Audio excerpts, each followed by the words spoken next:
जो विभाजन का कटु सत्य है उसको सम्मिलित किया है अध्ययन के लिए। सबसे पहले दर्द हुआ है तो राहुल जिन्ना पार्टी को हुआ है। जिन्ना और राहुल, इनकी सोच एक जैसी और एक दूसरे का पर्याय ये बन चुके हैं। तू इधर उधर की बात ना कर, तू इधर उधर की बात ना कर, ये बता कि विभाजन हुआ क्यों। तू ये बता कि ये फैसला किसको लेना था, कौन सी पार्टी थी, कौन से नेता थे जिन्होंने ये फैसला लिया कि विभाजन होगा। दुर्भाग्य की बात यह है, जो कांग्रेस पार्टी और राहुल गद्दार गांधी, नकली गांधी, आज आरएसएस पे सवाल उठा रहे हैं। उनको पढ़ना चाहिए इतिहास। एनसीईआरटी ने जो टेक्स्ट बुक्स हैं उसमें एक बदलाव किया है और बदलाव करके जो विभाजन का कटु सत्य है उसको सम्मिलित किया है अध्ययन के लिए।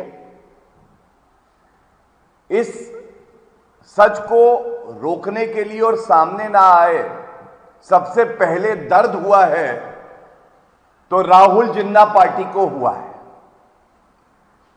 और ये कहना गलत नहीं होगा कि जिन्ना और राहुल, इनकी सोच एक जैसी और एक दूसरे का पर्याय ये बन चुके हैं। हम सब जानते हैं, धर्म के आधार पर अखंड भारत को बांटा गया और उसके बाद जो जहरीली सोच जिन्ना की थी, तुष्टीकरण, सांप्रदायिक, वही सोच आज नकली गांधी, राहुल गांधी और कांग्रेस पार्टी में दिखाई देती है। कांग्रेस पार्टी भी कहती है कि आरक्षण धर्म के आधार पर होना चाहिए, जो संविधान संगत नहीं है। यही बात जिन्ना कहते थे। ये भी जिन्ना कहते थे कि शरिया कानून होना चाहिए और भारत में हर नागरिक, भारतीय जनता पार्टी मानती है कि संविधान से देश चलता है। तो कांग्रेस पार्टी की सोच है कि शरिया कानून लागू होना चाहिए और शरिया कानून से देश चले, और ये तुष्टीकरण की राजनीति की वजह से है। तो ये आज जो हमारी पीढ़ी है, जो भविष्य में पीढ़ी आएगी, उसको जानने का हक है कि विभाजन क्यों हुआ, ये किसकी नाकामी, किसकी गलती थी, और साथ में क्या किसी राजनीतिक पार्टी, कांग्रेस पार्टी और उसके जो नेता थे, उनकी महत्वाकांक्षा राष्ट्रहित के ऊपर हो गई थी।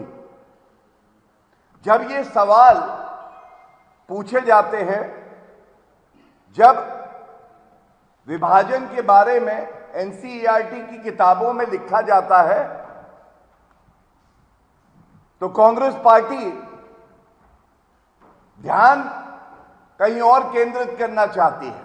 लेकिन उनसे यह जरूर पूछा जाएगा, तू इधर उधर की बात ना कर, तू इधर उधर की बात ना कर, ये बता कि विभाजन हुआ क्यों। तू ये बता कि ये फैसला किसको लेना था, कौन सी पार्टी थी, कौन से नेता थे जिन्होंने ये फैसला लिया कि विभाजन होगा। और मैं एक बात और कह दूं, 1.5 करोड़ परिवार जो विस्थापित हुए, कई लाख भारतीय बेघर हो गए, महिलाओं पे अत्याचार हुआ, हत्याएं हुई।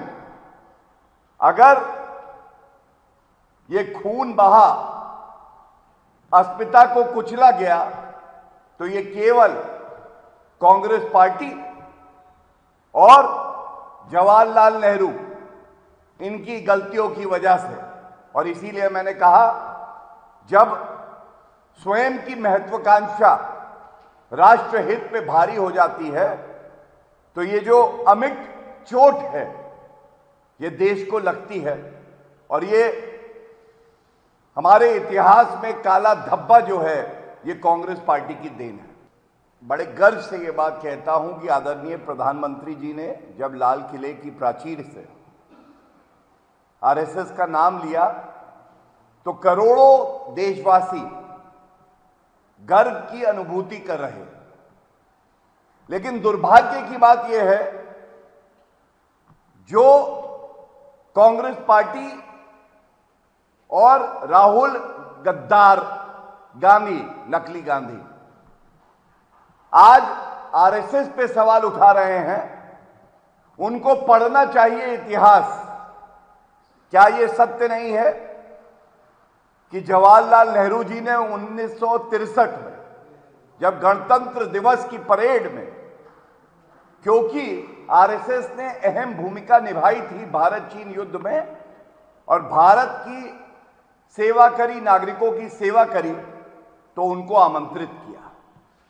और जो आरएसएस के पैरों की धूल के बराबर भी नहीं है, जिन्होंने हमेशा भारत से गद्दारी करी है, नकली गांधी ने, वो आज एक देशभक्त जिनका मकसद भारत की विरासत को संभाल के रखना है, भारत को मजबूत करना है, उस पर सवाल उठा रहे हैं। तो इनके सवाल उठाने का कोई औचित्य ही नहीं बनता है, मैं यही कहूं।